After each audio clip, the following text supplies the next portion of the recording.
Where's Pancakes House? What? We stop at Pancakes House. Thanks for checking out this extremely late edition of Pancakes House, Episode 5. Mr. House's hard drive crashed. So let's start with some word association. I'll say something, and then you say whatever pops into your head first. Okay? Are you ready? Jar Jar Binks. Okay, so I'm thinking that you either had obnoxious or annoying. Well, what if I said Master Sith Lord? You'd be like, what? Are you crazy? Well, I'll tell you. The Phantom Menace introduced all of us to the character of Jar Jar Binks. He was branded a marketing ploy to sell more toys and subsequently written out of most of the following two films. This rewrite, and it was a rewrite, came from backlash of fans who proclaimed that Jar Jar was a franchise-ruining character. Imagine if people had said the same about Yoda. He could have been easily branded as a cheap, cute marketing gimmick as well. So, what does the Phantom Menace actually mean anyway? Who's the Phantom? Who's the Ghost? It's not Darth Maul, that's for sure. He was all over the marketing material for the film. There was no way Darth Maul is a Phantom. Was it supposed to be Anakin? I mean, aka young Darth Vader? No fucking way! We know who he becomes. He's not a Phantom Menace. He's a known menace. So, where does that leave us? How many options do we have left? Well, one of those options is Jar Jar Binks. Now, I know this sounds crazy, but he seems to fit the criteria. Nobody would ever expect Jar Jar to end up in a seat on the Senate close to all of those in power of the entire galaxy. But how? Why? If that's the case, why was he written out of the rest of the films? Unfortunately, the answer is really fan service. It's beyond unfortunate, since Jar Jar was actually supposed to be the mirror Yoda for young Anakin, Darth Vader. Let's take a look at all the proof that we have to back up this claim. When we first meet Jar Jar, he's flustered and he's forced on the run. When the situation finally does calm down, we see Jar Jar kip up, which is an extremely advanced martial arts maneuver requiring a ton of strength and skill. It completely conflicts with the narrative that we're delivered about Jar Jar. We're meant to believe that Double J is some kind of inept moron who can barely manage one foot in front of the other as he walks. Now, if that's so, why is he kipping up from a supine position in the same way that a martial artist might? Also, what exactly did Jar Jar do that had him banished from his homeland? We never find out exactly what that was, but it really does seem that Jar Jar was up to some extremely shady shit before he ran into the Jedi. If you're following along at home, check out the 13-minute mark, where Jar Jar Binks leaps about 20 feet in the air and performs a perfect, twisting dive into a lake. So you're trying to tell me now that a clumsy dolt can not only kip up, but perform amazing feats of acrobatics as well? Again, we're only 13 minutes into this film, and already the audience is being shown clues of Jar Jar's deception. Once everyone arrives in Jar Jar's hometown, his own people even cuff him, while they leave Obi-Wan and Qui-Gon uncuffed, which kind of implies that Jar Jar is actually a greater threat to them than the Jedi. They're even more than happy to rebanish him when he leaves. So that was around the 14-minute mark. Now, let's fast forward to about the 22-minute mark, and we find the Jedi and Jar Jar hiding as droids approach. At exactly 22:43, watch Qui-Gon and Obi-Wan descend from the balcony they were on while Jar Jar pretends to goof up his jump. It's a quick cut, and you might not notice it, but Jar Jar twists and hangs onto the balcony while Obi and Qui-Gon engage the droid guards. He then seemingly executes an off-camera force jump to avoid the attack altogether and land unscathed. Was this on purpose? I have to assume so. This very same character, just minutes later, is portrayed as an extremely clumsy idiot who steps in a hot pile of completely avoidable tauntaun shit. Check out the timestamp at 44:32. Look at Jar Jar's mouth as the line, well, I don't approve is delivered. Jar Jar's mouth 100% makes the same exact motions. It's absolutely apparent in the oov of approve. Look at his lips! He's using the Force! Why would a CGI engineer choose to animate his mouth in that fashion? This is obviously artistic direction to further a more sinister narrative. Next up for the grand illusion, Jar Jar gets his arm stuck in a pod racer, a character who can kip up and avoid blaster rounds, perform 20-foot-high twisting dives, and seemingly control people's minds. Oops, I got stuck. Look at just how much time and money is dedicated to Jar Jar in this movie. He is featured in a ton of scenes. Now, don't forget, this film was released in 1999. CGI costs a fortune now. Can you imagine back then? Why would you spend millions of dollars in CGI for Jar Jar Binks and dedicate the majority of the film to him if he's just not that important? Jar Jar even suggests that the Queen is, quote, pretty hot to young Anakin, planting that seed of lust.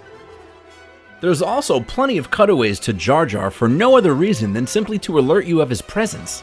I mean, think about this on a screenplay level. That shot was inserted for a reason. In that screenplay, it said cut to Jar Jar. The writer wanted us to be reminded of Jar Jar's presence during these certain vital scenes. Jar Jar is later credited with bringing the two sides together, and he's promoted to general. Fast forward now to 1 hour 53:30, when Jar Jar uses a wrecked droid to take out two others perfectly. 2 for 2. 2 shots. Now, we're 2 hours into this movie. Who the fuck is the Phantom Menace? Jar Jar is given a boomer, which he accidentally fumbles, and oh, you know what? Takes out a droid. Check out Jar Jar, quote, sloshing, which implies a training in drunken boxing. Here's a clip from the film, and here's actual implementations of drunken boxing techniques. There's no way anybody can say that Jar Jar wasn't a very, very extremely skilled user of the Force. Now, towards the end, observe Jar Jar's positioning at Qui-Gong's funeral. Look who's in that shot. It's the Queen, Anakin, R2-D2, and Jar Jar. Jar Jar found himself in a ridiculous position of power, and that was the entire plan from the start. From this moment on, Jar Jar has a super high seat on the Senate. That's no mistake. Jar Jar has been positioning himself there for the entire film. It was part of a master plan. Guess what? Jar Jar Binks is the Phantom Menace. Or at least he would have been, if not for the consuming public acting as artistic director over an entire rebooted franchise. I have to blame the public. I say they're at fault here for not seeing the depth and importance of Jar Jar Binks, and in turn, totally and completely altered the course of Star Wars. That's the internet for you. A few haters, and George Lucas himself rewrites the entire trilogy, despite his own genuine vision. So what happens? The film debuts, and Jar Jar is branded as basically a cheap nothing character invented for no other purpose than to sell toys and Happy Meals, when clearly, none of that's true. Binks was supposed to be the Yoda for Anakin. Binks is so obviously the Phantom Menace, or at least he was supposed to be, until crying and complaining Star Wars fanboys didn't like him, and George Lucas caved into fan service instead of following his original vision. And for that, Lucas loses all respect from me. You are a crazy-ass son of a bitch. You are a no-good bastard. You are full of bullshit. You can pucker up and kiss my ass goodbye. Jar Jar Binks. Jar Jar Binks. Jar Jar Binks. Jar Jar Binks. You are a crazy jackass. You are a stupid asshole. You are an evil asshole. You are a stupid low-life fool. Jar Jar Binks, Jar Jar Binks, Jar Jar Binks, Jar Jar Binks. So I've seen some debate recently as to whether or not Die Hard is actually a Christmas movie. You can debate all you want because it is. I'm not even really sure how this is a question. I mean, you'd never argue that Home Alone isn't a Christmas movie, but that's a film about neglectful parents who forget their son at home while he's victim of a home invasion. John McClane just happens to be at a corporate Christmas party when some terrorists break in and hold everybody hostage. John McClane and Kevin McAllister are actually pretty similar characters now that I really start to think about it. They're both technically forgotten about, both involved in holiday airline travel, they both set up traps to weaken their enemies, they both even have a Western-sounding smart-ass catchphrase. Yippee-ki-yay, motherfucker. And keep the change, you filthy animal. they both even have to deal with the bad guys impersonating the good guys. And at the end, the bad guys lose and they both get their families back, which they both weren't sure they even wanted. Now sure, it wasn't the good guy in Home Alone who cuts his feet up with glass, but I mean, wasn't that the same exact trap set for both characters? Shoot the glass. I mean, that's the same as the broken Christmas tree ornaments on the floor. So, Home Alone is a Christmas movie and Die Hard isn't? Well, why not? I guess because, alright, Die Hard takes place in LA, so there's no snow. It's kind of hard to feel like Christmas when you're running around barefoot in a wife beater. Unless you're from Florida. Now, I found this article from a website called The Fix that states that Die Hard is not a Christmas movie because, number one, it could be set on literally any other day of the year and be the same movie. Okay, great. Well, we're already talking about Home Alone, so let's just take it from there. So you're going to tell me now that Home Alone could have only have taken place on Christmas. That's the only time that the family could have ever gone on vacation. It could have easily been any summer vacation, any family death, a grandma died or whatever, and Kevin McAllister gets home alone. It has nothing to do with Christmas. From the same article. Number two. Automatic weapons and handguns have no place in Christmas movies. Okay. Well, when Kevin McAllister is watching Angels with Dirty Souls, the keep the change, you filthy animal guy unloads an entire drum of Tommy gun rounds into his rival. So I guess Home Alone's not a Christmas movie, guys. Sorry. Can't watch it. Again, from the same article. Number 9. Its most iconic line has nothing to do with Christmas, and this is a quote from the article. Unlike Home Alone, which did it right, with Merry Christmas, you filthy animal, Die Hard's Yippee-ki-yay, motherfucker, is an ode to Westerns, not Christmas.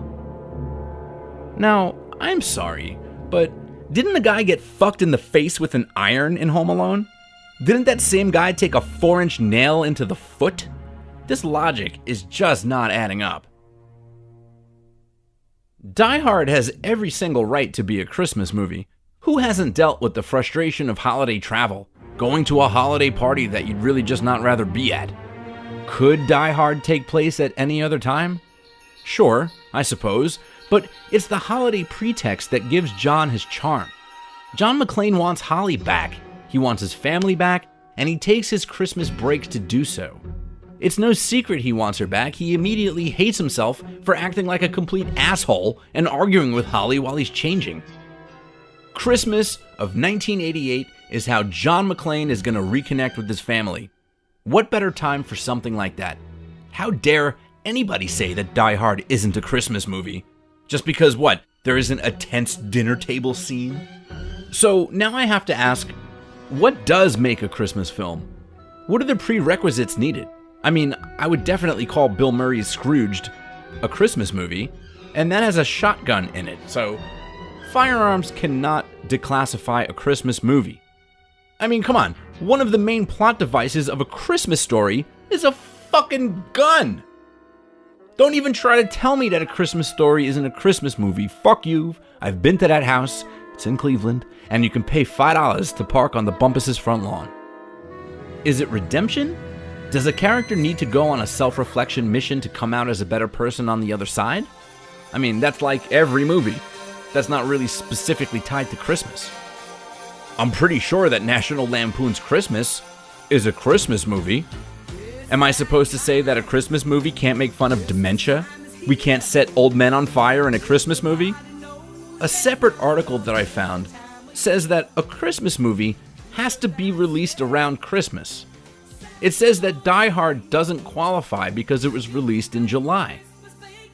Well, if that's the case, let's go ahead and remove Dennis Leary's The Ref, Trading Places, and, Miracle on 34th Street, which was released in July, just like Die Hard. It seems like the majority of people who say that Die Hard isn't a holiday film seem to say so because of its violence and gratuitous use of weapons. I mean, the way I see it, with all the violence, greed, and death religion brings with it, Die Hard is actually a perfect Christmas movie. Hans Gruber is the church looking to steal your money, and John McClane is like Jesus, but I guess instead of a crown of thorns, he wears shoes of glass. Two bros just fighting for what's right, not profitable, and willing to die very, very hard to do so. You're gonna tell me Jesus didn't die hard? Dude died so hard he came back to life. If Jesus is Christmas, so is John McClane. Thanks for checking out this 5th episode of Pancakes House. The show can be heard on iTunes, iHeartRadio, YouTube, Stitcher, and much more.